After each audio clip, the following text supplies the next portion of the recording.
Dans Google Traduction, il est possible, plutôt que de venir écrire le texte qu'on souhaite traduire ou le copier, de venir traduire un document complet. Donc, par exemple, je viens cliquer ici sur Document. Je sélectionne la langue d'origine, donc je peux faire détecter la langue ou bon, je le laisse en français et je dis je veux le traduire, exemple, en ukrainien. Donc, là, ce que je vais faire, c'est que je vais devoir parcourir mes fichiers. Donc, si par exemple, l'élève est sur Classroom, l'enseignant a déposé un devoir avec un PDF.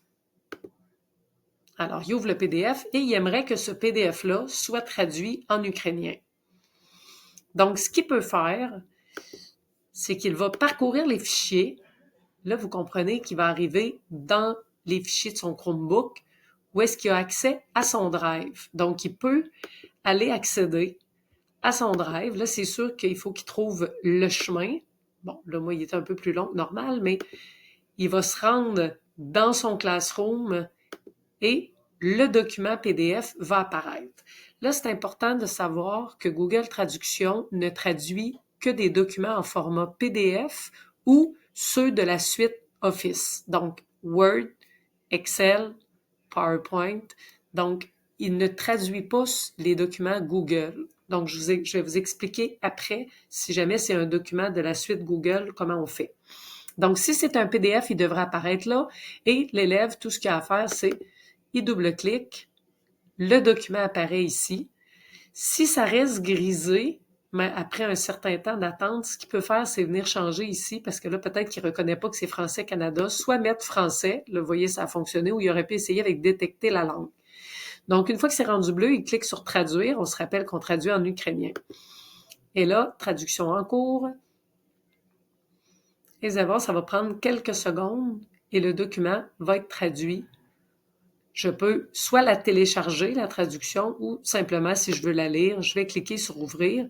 Vous allez voir que mon document, il est maintenant traduit en ukrainien. Donc, c'est une option. Ce qu'on peut également faire, admettons qu'au lieu d'un document PDF, mettons que je suis sur mon cours et que le devoir en question, finalement, c'est un Google Doc. Donc là, l'élève va ouvrir le Google Doc et s'il veut le traduire. Bon, là, il n'y a pas grand-chose d'écrit, mais ce qu'il faudrait qu'il fasse, c'est venir télécharger le document dans un autre format. Donc, si je fais Fichier ici, je viens faire télécharger et j'ai l'option soit de le mettre dans un format de la suite Office comme Word ou en PDF.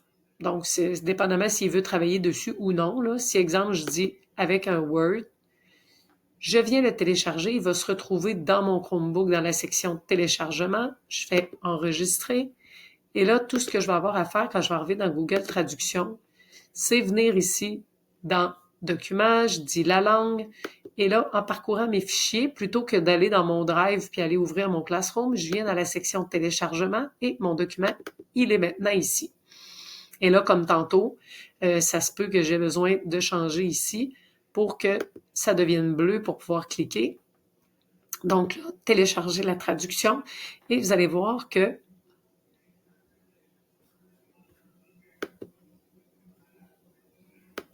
je suis obligée je peux pas l'ouvrir directement, là. Donc, ici, vous voyez, c'est ma traduction.